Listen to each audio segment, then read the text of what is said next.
Well, have you pulled metacognition out of your long-term memory, and does it all make clear sense, and can you see it as part of the total system of conscious activity? Good thinking involves metacognition. It's the main organizing mechanism around thinking, but it's actually much more than that today. It used to be simply thinking about thinking, the kind of overview, managing the other cognitive or thinking processes. So here's a clearer definition as you're ever going to get. It's about the human capability to monitor, control our cognitive, our thinking processes in ways to meet our goals, enhance learning. Yes, it's conscious, but often sub and unconscious, like all types of thinking in human activity. And new views of metacognition from neuropsychology don't just talk about metacognition being something about regulating the cognitive thinking processes, but also our total regulation of being, which will involve our emotional systems and belief systems. So, what do we mean by self-regulated learning then? Well, here we go. Here's one of the real famous definitions by Zimmerman. Self-regulation, self-regulated learning refers to the processes by which students activate and sustain cognition, which is thinking, right? But also behavior itself and affect, which is the way we feel about things. And they're systematically directed towards the attainment of goals. So self-regulated learning is something we talk about in education as a very desirable educational outcome. We want our students to be self-regulated learners, which means that they can organise their learning, plan it, monitor it, and become lifelong learners. The only problem is, if you look at those two definitions, are we not talking about the same animal? And there's a nice little cartoon. I remember watching this with my daughters many years ago, Winnie the Pooh, I think it comes from, and Tigger looking in the mirror and saying, well, what's that? Well, it's the same animal. So maybe we have to live with some conceptual confusion here.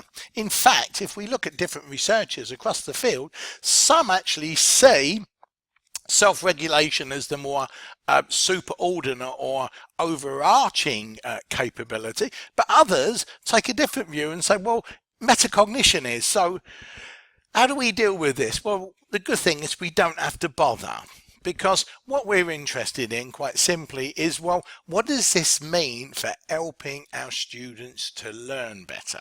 And despite this conceptual confusion, there's a lot of agreement about the underlying activities and processes for metacognitive strategies or self-regulation strategies. So let's just refresh these. Setting key goals for learning, short, longer term, and deciding what needs to be learned. Now, we know from cognitive neuroscience and our own experiences that when students are able to be clear about what they want to learn and how to go about it, that is a core principle of learning.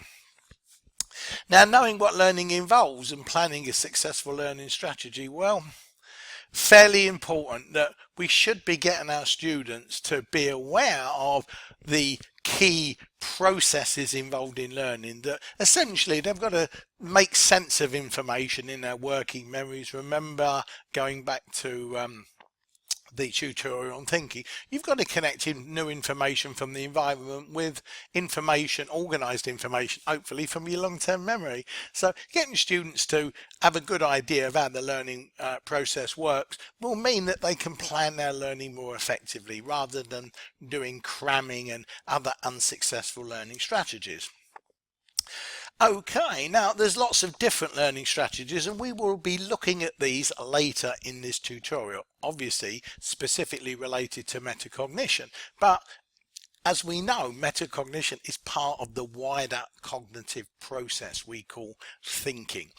So using specific strategies, as we know that when we learn, sometimes we need to organize information. Mind mapping is very good for that. Sometimes we have to make sure we've actually got it nicely organized in long-term memory, and that's where things like rehearsal and review techniques come in order to achieve our goals. And we know that it's not just a cognitive thing, that if we get very anxious or stressed out, or we start to lose a sense of belief in ourselves, we can get down, our psychological state can become even depressed.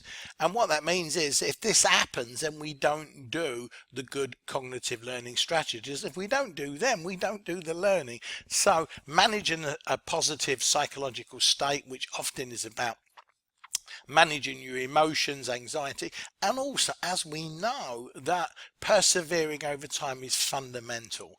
We don't get good at anything unless we persevere and do the deliberate practice. So overall, self-regulation, metacognition is not just monitoring thinking, but the total self-orientation to the learning process.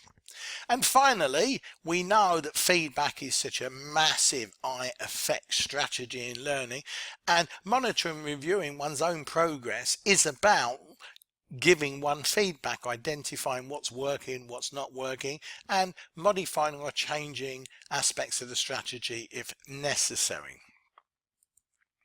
So, in summary, we know from research and having just gone through the above that students are able to self-regulate their learning or are effective in metacognition, will experience typically significant gains in attainment. And just to reinforce that effect size again, it's very high. So our ability to help our students to develop these metacognitive strategies so they can become self-regulated learners is a key thing we need to do if we want to enhance attainment opportunities and motivation to learn.